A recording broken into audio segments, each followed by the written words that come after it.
గత సంవత్సర కాలం నుండి చంద్రబాబు నాయుడు గారి పరిపాలన కనుక గమనిస్తే, ఈ పీరియడ్‌లో వ్యవస్థల పనితీరు మనం గనక గమనిస్తే, అసలు ప్రభుత్వాలు ఇంత దారుణంగా ఉంటాయా? వ్యవస్థలు ఇంత దారుణంగా వ్యవహరిస్తాయా? అసలు ఇంత ఈజీగా కేసులు పెట్టేసి, ఇంత ఈజీగా అరెస్టులు చేసి, ఇంత ఈజీగా సస్పెన్షన్‌లకు వెళ్ళిపోవచ్చా? ఒక హనీ ట్రాప్ ఆరోపణలు ఎదుర్కొంటున్నటువంటి ఒక ఆమె దగ్గర కంప్లైంట్ తీసుకొని జైలుకు పోయించిన ఆమె, మళ్ళీ అదే కేసులో జైలుకు పోయించిన ఆమె. ఇక్కడ కాదు, వేరే వేరే చోట్ల కేసులు ఉన్నాయి.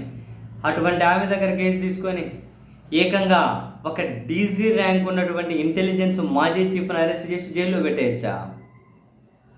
ఇద్దరు ముగ్గురు ఐపీఎస్లను సస్పెండ్ చేసేయచ్చా? అరెస్టులు చేసేయచ్చా?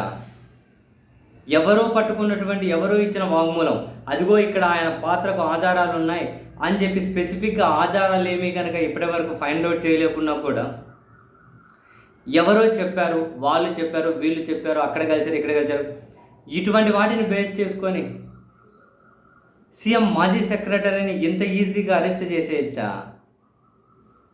ఇంత ఈజీనా కేసులు, అరెస్టులు, కావలసినట్లు వాంగ్మూలాలు, న్యాయస్థానాలు చెప్పిన బేఖాతరు చేసుకుంటూ ఇన్ని?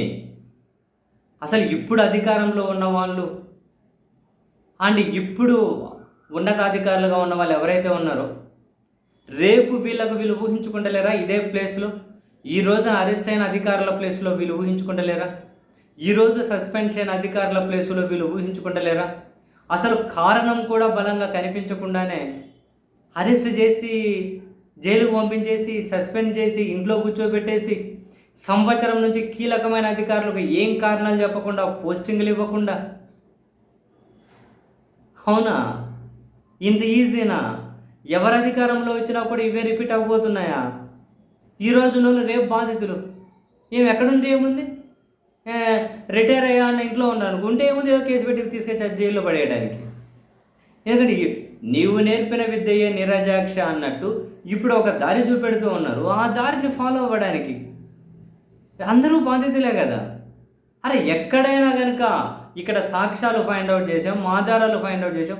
యూ జస్ట్ ఇమాజిన్ అయ్యా, హనీ ట్రాప్ దాంట్లో జైలుకు పోయించిన ఆమె, దేశంలో 2-3 చోట్ల కేసులు ఉన్నాయి, ఆమె దగ్గర కంప్లైంట్ తీసుకొని డీసీని అరెస్ట్ చేశారు, ఐపీఎస్లు సస్పెండ్ చేసేశారు. జస్ట్ అంటే అరెస్టు, సస్పెన్షన్లు అంటే ఏదో పేపర్లో 4 సెక్షన్లు పెట్టి 4 రాతలు రాసే అంత ఈజీనేనా? ఒకవేళ ఇవే కంటిన్యూ అయితే అధికారులు తిరుగుబాటు లాంటివి వచ్చే అవకాశం ఏమైనా ఉంటుందా? మనం అంతేమైనా ఆశించవచ్చా? అధికారులు అటువంటిది ఏమైనా మనం ఆశించవచ్చా? ఎంత లొంగిపోతే మాత్రం, ఎంత అధికారంలో ఉన్న వాళ్ళ కోసం పనిచేస్తే మాత్రం ఇంత ఇంత ఇంతగానమా? నిజంగా నాకు చాలా వండర్ అనిపిస్తుంది. లేస్తే కేసు, అరెస్టులు, నోరు తెరిస్తే అవే, రోజు ఇవే వార్తలు, అవే పాలపత్రికలు, అవే ఛానళ్ళు, నోటికి ఏది వస్తే అది మాట్లాడుతూ ఉంటారు. దాంట్లో కూర్చొని జూనియర్ ఆర్టిస్టులు అందరూ, స్క్రిప్ట్ రైటర్లు, జూనియర్ ఆర్టిస్టులు, కోట్లు వేసుకొని కొందరు, కోట్లు లేకుండా కొందరు. దాన్ని జర్నలిజమా, మీడియానా? అటువంటి వాళ్ళ సమాజాన్ని ప్రభావితం చేస్తారా? కనీసం బాధ్యత ఉందా? అసలు ప్రజలంటే లెక్క ఉందా? అసలు అధికారంలోకి వచ్చేదే కేసులు పెట్టడం కోసం అంటున్నారు. అవునా? జనాలకు అంత తీట ఉందా? వాళ్ళ బతుకులు ఎట్లయినా పోరలేదు కానీ ఎవరిలోని జైల్లో పడేస్తుంటారు. రోజు మాకు వార్తలు చూసి మేము ఆనందపడుతూ ఉంటామని చెప్పి జనాలు అట్లా అనుకుంటున్నారా? అంత తీటగాలలాగా తయారయ్యారా జనం ఏమైనా? సీరియస్లీ అర్థం కావట్లే. ఇవేం కేసులు, ఇవేం అరెస్టులు ఇంత ఈజీగా? ఎక్కడ చర్చ లేవు, వీళ్ళు పట్టుకున్న ఆధారాలు లేవు.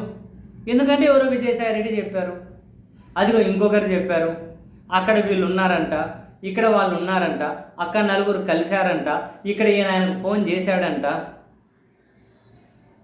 ఇవే ఆధారాలతోటి ఇప్పుడు ఆ ఇంటెలిజెన్స్ మాజీ డీజీని అరెస్ట్ చేసిన హనీ ట్రాప్ అమ్మాయి కేసులో ఆయన అంటే దాంట్లో మనకి ఏమి వినిపిస్తుంది? కేసు ఫైల్ కాకంటే ముందే విమానం టికెట్లు బుక్ చేశారు అంటారు. బేసిక్గా ఇది నిజమే అని అనుకున్నా కూడా, ఫర్ ఎగ్జాంపుల్ నేమ్సే, పోలీసులు ఇటువంటి స్ట్రాటజీస్ మామూలుగానే ఎగ్జిక్యూట్ చేస్తూ ఉంటారే.